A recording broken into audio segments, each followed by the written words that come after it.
They're all gone, buried, dead. Their disciplic lineage has been completely broken. And there are some attempts to reconstruct them later, but of course it's not the real thing. But the Vedic parampara is still living, is still going, precisely because everything is written down somewhere. You may have to search through so many books, but you can find it. Even in Srila Prabhupada's books, all the so-called secret mantras and everything, they're all there. Nothing is really secret. But it may be kept confidentially because it's very powerful, and if you misuse it, you can get in some real serious trouble. Like Gayatri Mantra, for example. Gayatri Mantra should not be given out to people who are not qualified. Yes, you can open a book and you can find Gayatri Mantra and you can read it, but it won't have any potency. Because this mantra has to be given by initiation. And you have to be qualified to get that initiation. Okay? So it's the same with sannyas.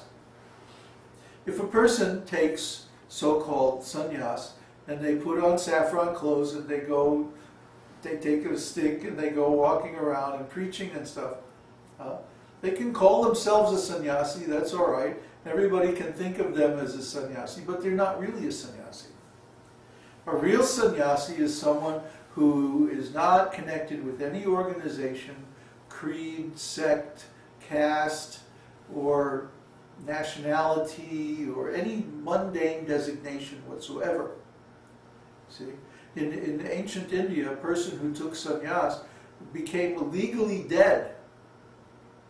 And their estate was, what do they call that when they probate the estate? When they distribute someone's, execute the will. They would execute the person's will just as if they had died. Yeah? And then that person was not known anymore by their family name. And they had no more connection with family. And they would usually go to a different place and just preach and live as a sadhu from that point. So this is real sannyas. The Kutichak, what is this? Bahudak? Kutichak means the beginning of sannyas.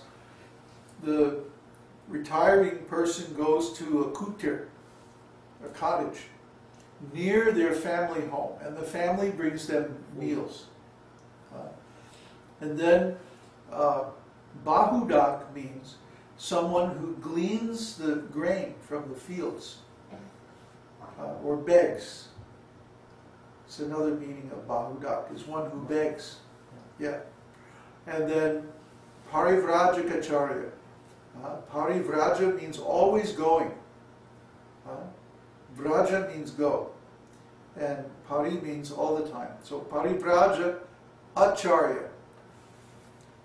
Okay, so one who is teaching by example and always traveling is Parivrajaka-charya. And then finally, Babaji means crazy, Pagal Baba. He doesn't follow any of the standard rules and regulations. But he follows all of them because he has achieved the purpose of the rules and regulations. But Babaji is actually very, very, very high thing, not to be taken lightly, not to be made fun of. There was one devotee in India, what was his name? Banamali. And he was like Banamali. He was like a little short guy, you know, very thin, and really funny. I mean, he was always cracking jokes, always funny like that. And so he would call everybody, Baba, Babaji, the rickshaw wala, everybody, you know. Oh, Baba, nahi there. You know, it's not here. Kuch malam nahi, Baba, you pagal, you know. He was such a rascal. But he was funny. We used to laugh a lot. He was my assistant when we were booking Srila Prabhupada's venues, preaching venues. But anyway, we actually shouldn't misuse that term Babaji because, well, in Hindi it means like grandfather. Is it maternal or paternal? Both. Both, okay. And when, you know, the American Indians have this term too, grandfather. And their idea is that the grandfather represents God. He's like the natural guru. Of course, you know, we know the grandfather likes to spoil the kids, right? But he also gives them the benefit of his wisdom. And the grandfather and the grandmother are the natural spiritual teachers in society because they have so much wisdom and so much experience like that. So, and somehow or other, the final stage of sannyas became known as Babaji, and it's like we're grandpa for everybody. You know, everybody. So this is like Sadguru. Sadguru, there's two kinds of guru. Sadguru is like the Jupiter guru. He represents the planet Jupiter. And he simply gives blessings, you know, just smiles. He's always jolly and blissful and happy, you know. And then the other kind of guru is called Upasguru. Upasguru is like Saturn. You rascal, you better get to work. So these are like initiating guru and instructing guru. Initiating guru is going to be yes, yes, just worship Krishna and Hari Bol. And instructing guru is going to be like you do your service, you get up here, you chant your rounds, you do this, keep your clean everything, and you know, do this, do that. So you know, in the temple, Srila Prabhupada created a position called Temple Commander, and this is Upasguru. So Babaji actually should be Sadguru, you know, but the practical necessity, there's not so many gurus, so sometimes we have to be a little Upasguru.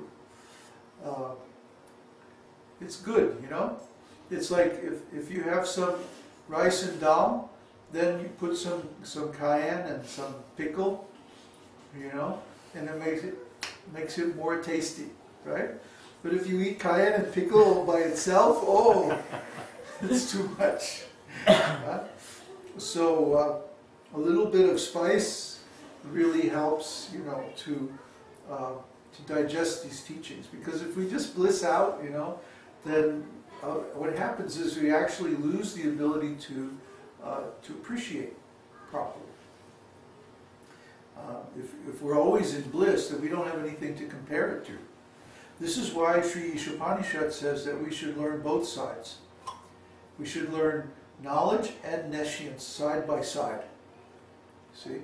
That way we can tell which is which. Otherwise we don't know, and we can be easily deceived.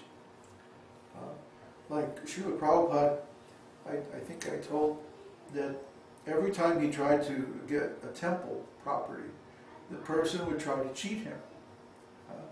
But nobody was ever able to actually cheat Srila Prabhupada, although they could cheat his disciples. They could never deceive Srila Prabhupada. And one time one of the disciples made an observation about this, and Srila Prabhupada said, "Yes, I am Calcutta man." It's like if you can do business in Calcutta, you can do business anywhere. And we have in the States we have a saying like, "Yeah, I'm from New York." It's like, you kidding? I'm from New York. Yeah. You know, don't try to cheat me. I've seen it all. You know, I know every game, every con. So also the spiritual master should be like that. Spiritual master means to be wise in the ways of the world, so that he cannot be cheated, he cannot be deceived.